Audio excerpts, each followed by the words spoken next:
UFC Vegas 100 is coming up this Saturday. And, you'd expect maybe the 100th Apex card, 100th Apex fight night. We'd get something special, but unfortunately, it's not really a stacked fight night. The last fight night wasn't that great. There's some recognizable names. I went 9 for 13 on picks.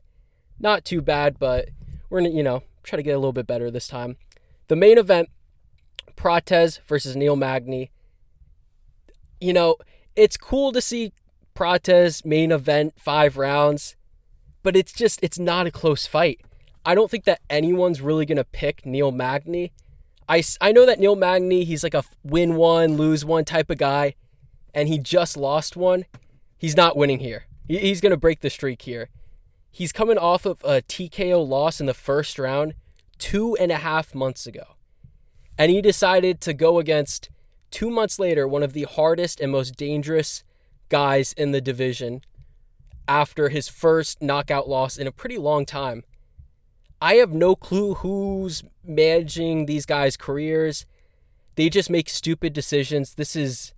He better be getting paid for this fight because this makes no sense. But yeah, this is an easy one to call. Prates, unreal power. I think he's finished everyone he's fought in the UFC. He finished Li Jilang, who has a pretty good chin. I don't think he had ever been knocked out until he faced Prates, who knocked him down like 3 times and then put him out cold. He has crazy power. And Neil Magny, not really a horrible chin, but again, he just got knocked out by a dangerous striker. His path to victory is kind of just wrestling him, holding him against the cage. I don't think he's going to have much success there, I'm going to be honest. Prates fighting out of Fighting Nerds, I believe. One of the best upcoming gyms in the UFC.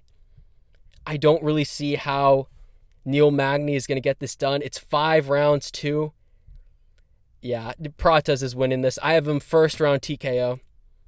Moving on, co-main event, Cody GarBrandt, Miles Johns. Cody GarBrandt, I believe, is the underdog in this fight. I'm going to pick him as an underdog, and I'm going to pick him by a decision. My fear for this fight is I think that this is going to be a really boring, low-output fight. Miles Johns is a pretty low-output guy. He kind of just waits for that one big shot, even though I think he may be on a 3-4 something fight winning streak. I don't think any of those have been by knockout. He is pretty powerful. Cody is chinny. Because of Cody's chin, he's always going to have a chance to lose against anyone. But Cody is the way better fighter. Obviously, he's faster than everyone, but he is way more skilled. Miles Johns, his last fight didn't really impress me. I forgot what his name. He fought the pretty old Brazilian guy, like 39, 40 years old. It was a pretty low output fight. He clearly won. I feel like because of Cody's fear of the power, he's going to be low output, but he's going to slightly outpoint Miles Johns in the fight. Probably a 29-28 decision. Miles Johns isn't that chinny, but he did get knocked out by Mario Batista, who doesn't have power. I get it was a flying knee. It wasn't with, his hands, but still. I think Cody GarBrandt is going to win this fight, 29-28 decision. Moving on, featured fight of this great card. We have Karolina versus Denise Gomes. Pretty simple. I'm going to go with Denise Gomes. More powerful. Has a decent amount of knockouts in her career. Karolina is 39 years old. And she's been knocked out by power punchers such as Jessica Andrade. I'm going with Denise Gomes in this fight. I'm going to go with a decision. Maybe she gets the knockout. I'm going to go with decision. Moving on. We have Ricky Turcios, versus Benardo Sopaj. So I'm going to go with Sopaj in this fight by a decision.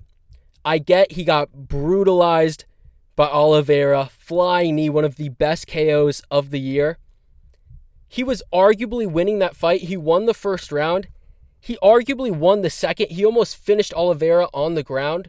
He has really good ground and pound until Oliveira reversed positions. But still, he lost the fight because he gassed out bad in the third round. He was just, a sitting duck. He did take the fight on short notice, though. I do expect his gas tank to be a little bit better in this fight. a little bit worried because Ricky is somewhat of a fast-paced fighter. So that could, again, Benardo, he could gas out, which isn't, we don't know how much of it was because it was on short notice. He is very young. I expect him to make improvements. I think also Ricky does grapple in his fights, but he kind of rushes things and he makes a lot of mistakes, which I think Sopaj is going to be able to capitalize off of the mistakes Ricky makes. In the Sopaj versus Oliveira fight, there was a few times where Oliveira went for like a spinning kick, got taken down because of it. Oliveira tried to take down Sopaj, got taken down because of it. And Sopaj is really good at capitalizing off of people's mistakes. He was winning that fight. He just gassed hard. And I think because Ricky sees a weakness in Sopaj in his gas tank, he's going to try to exploit it by starting really fast. And because of that, he's going to make mistakes and he's going to get controlled on the ground. That is my prediction. I'm going to go with a Sopaj decision. Yeah. And Ricky, his opponents aren't that good. The guys he's beat, I think, are like 0-, one of them was 0-3 in the UFC. Both of his wins are by split decision. I'm going to go with Sopaj. Next up, we have Gerald Meershaert versus Ritter. I believe Ritter is coming over from one championship. I think he's kind of overrated. Meershaert, I think he's on a 2-fight win streak. He's an underdog again. This is a type of fight that he could win. I really want to pick Meershaert, but there's no way he gets it done for a third time in a row. I think his last fight was against Shabazian. I thought the fight should have been stopped in the second by TKO. The ref let it go on. And because of that, Shabazian gassed out. Meershaert was able to get the sub. He's always live for a submission. Meershaert, he is very chinny, which isn't great.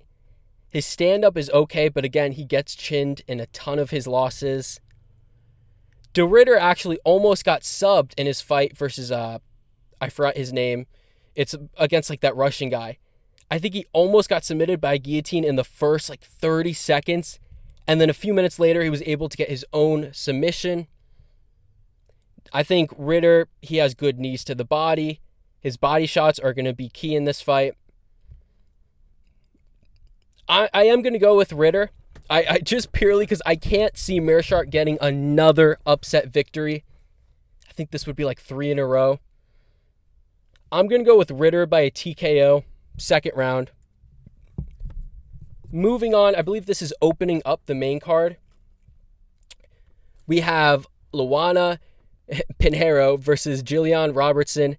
Robertson is one of my favorite female fighters. She's the red-haired Khabib. She brutalizes people on the ground. She has good submissions. Some of the best ground and pound in WMMA. One of the best grapplers in WMMA. She also has great cardio. Luana is the only person ever to get subbed by Angela Hill. Only person ever. And Angela Hill has had a ton of fights. I don't know why Robertson wasn't on the Canada card. I'm going to go with her by a submission first round. Okay. Headlining the prelims, we have Nicolas Dalby versus Zaleski. Both guys almost beat Renat, who we know now isn't that good. Isn't as good as we thought after his loss to Lille. So, obviously both of these guys face Renat. That's a key fight to watch. Now, Renat, he is a good grappler. He is powerful. Technique-wise, he is not good on the feet. He was throwing just big, meaty hooks, chin wide up in the air. And Zaleski was he was losing the first 2 rounds. And then I believe he caught Renat. I think it was a liver kick, if I'm not mistaken, in the last minute. The fight should have been stopped. 10-8, and it's a draw. Dalby, on the other hand, I thought he had a little bit more success against Renat. It was a split decision loss. I did think, even though this was a hot take at the time, I did think Renat did enough to win. But yeah, and Dalby, he was looking great in round 1 until he got dropped, like pretty much everyone does. Zaleski got dropped, I think, in like the first 20 seconds of the first round. I'm going to go with Dalby. I think that he pushes the pace a little bit more. This is a coin flip fight. This is the most 50-50 fight on the card. I think Dalby, it's tough because he is 2 years older. He's 39. Zaleski's 37. I think Dalby pushes the pace a little bit more and enough to land the extra 1 to 2 strikes to get the judges' scorecard, to get the victory. I'm going to go with a Dalby, probably by another split decision, in my opinion. But yeah, this is like a mirror matchup between two vets. Moving on.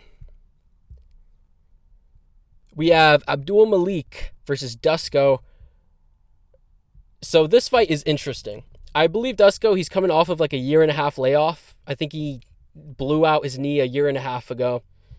Abdul Malik, I think that this is his UFC debut. So Malik, he's a very powerful, strong grappler. He doesn't have the best chin. He almost got chinned in his fight versus Cole Jordan. I think it was in the first round. He has brutal ground and pound. He has enough power to knock out guys just from the ground and pound. Kind of like an Ilya Topuria, Ryan Hall situation. He could gas, though. He looks like the type to gas. And his striking defense isn't great. He does get hit. I do believe Dusko will get knocked down in the first. I feel like that's almost a guarantee. Dusko is a chinny guy. And Jordan Wright, I watched, was able to take down Dusko easily in the first round. I am going to go with Malik in this fight. First round TKO. Usually guys, when they come back from surgery, are a little bit chinny in like the first round. Kind of like Brian Ortega versus Yair Rodriguez. I'm going to go with Malik first round TKO. Another hard fight to predict. This is another close one. Charles Radtke versus Matthew Semelsberger. So Radtke coming off, I believe, the body shot knockout loss versus Carlos Prates. I think that was his first defeat in the UFC. Matthew Semelsberger, the much longer, much taller guy, much rangier. I think the guy that Radtke knocked out in his second fight, I forgot, it's like Urbina, something like that. I think he's Brazilian. He has a very similar build to Semelsberger. I don't think he's as good, even though Semelsberger I think he's like 1-4 in his last 5. Semelsberger is good at using his range. He's going to be able, that's what his goal is, fight, get on the bicycle, fight on the outside. Radtke is pretty good. He is powerful, and he's good at getting on the inside, which I think he's going to be able to do. And Radtke was doing good against Prates, who's another rangy guy until the knockout, but Prates, he's just on another level. I'm going to go with Radtke by a knockout. I'm going to say second round TKO. Moving on, we have Blackshear versus, I believe, Cody Stamann. Cody Stamann, he's just that, old, out, your typical American wrestler. Blackshear is also a really good grappler. I feel like Blackshear is a little bit more dangerous everywhere. I think he has more of a submission threat. He was doing good against Mario Batista, who I get people hate. Mario Batista is still a good fighter. I get he beat Jose Aldo in a very upsetting fashion. Wasn't that impressive. I get it, and arguably lost. But Jose Aldo is that good. He's a Hall of Famer. Blackshear, he is coming off of like that 10-second, 15-second KO loss to Montel Jackson. So he is chinny. Montel Jackson is another really good fighter, though. Stamann, I think he's much older. He's like 35. He's several years older. For bantamweight, that's not great. Blackshear, I think, has an 8-inch reach advantage. Stamann kind of has those T-Rex arms. Yeah, I mean, he was so close to beating Batista. He just gassed himself out. And he took it on short notice. I'm going to go with Blackshear in this one by a decision. Moving on, I think, another WMMA fight. Melissa Mullins versus Claudia Sogala. I'm going to go with Mullins Because Mullins has shown she's okay with missing weight. She has no problem. That's a huge advantage for WMMA. Mullins, wrestler versus striker. She's going to go for that takedown. Claudia's last win was against a 6-9 opponent. Yeah, I'm going to go with Mullins by a 30-27 wrestling decision. Moving on, second to last fight on the card. We have Kowalkiewicz Remisius. That's an amazing name. Versus Gaston Bolanis. So Gaston, he's super inactive. Kowalkiewicz, he's a submission guy. He's going to go for the takedowns. I believe this is his UFC debut, if I'm not mistaken. Aaron Phillips was able to take down Gaston multiple times. He couldn't submit him, though. Gaston has pretty good submission defense. He did get his back taken multiple times. I could see Gaston getting the victory because I feel like a lot of guys from the Dana White Contender Series lose their UFC debut.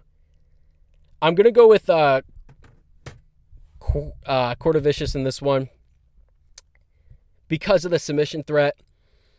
Gaston has shown he can get his back taken. I'm going to go with Kowalkiewicz by a second round submission. Moving on. UFC Apex 100. They went all out for this card. We have, I believe, Tresean Gore versus Antonio Tricoli. Antonio Tricoli is a very big guy for the division, very long guy. If you don't know, he's dating Mackenzie Dern. This dude is absolutely insane. He's like attacking Mackenzie Dern's ex-husband. He's trying to attack Bobby Green. He's just an insane guy. I'm praying for a Tresean Gore knockout. Tricoli is a very good grappler. I think he took down Shara. He should have gotten more takedowns, but Shara was grabbing the fence like crazy. You're allowed to cheat in MMA. It's horrible. Both of these guys are cans. Neither of them are really good fighters. Tresean Gore, but both of these guys are not active at all. I saw this. Both of these guys have had 5 fights in 6 years, which is insane.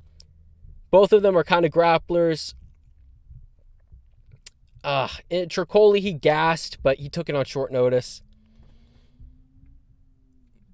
Dude, I've picked so many Brazilian underdogs, and they never get it done. They never get it done as an underdog.